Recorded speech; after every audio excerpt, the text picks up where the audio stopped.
चाहिए रानी आया सो देव घर गे का दे ऑर्डर जे चाहिए भर गे मोबाइलवा में ओ जाना टावर मिलतो होई बड़ी भीड़ भोले बाबा के नगर गे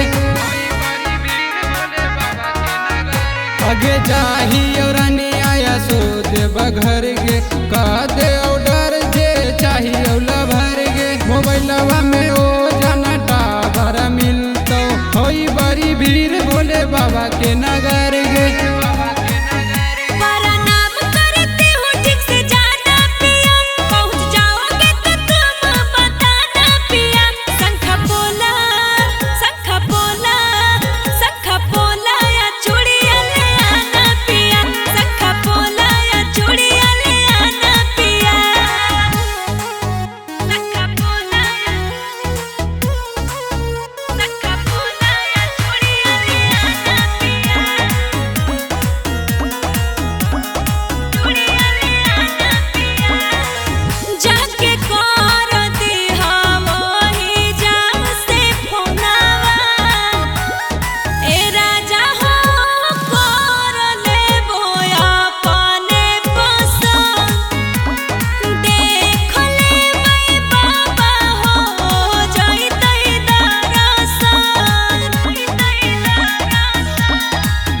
वही जाके जान बड़ी काम रहता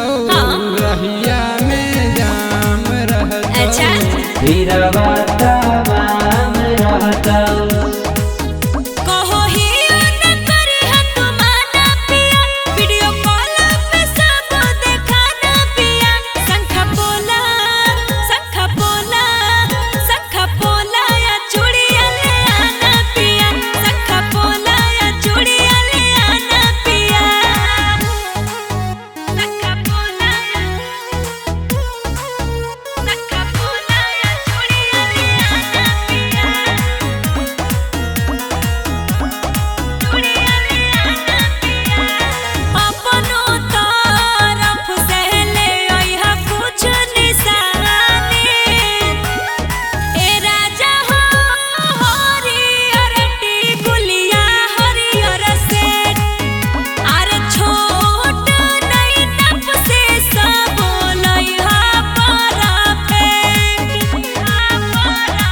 बोल के बोलबा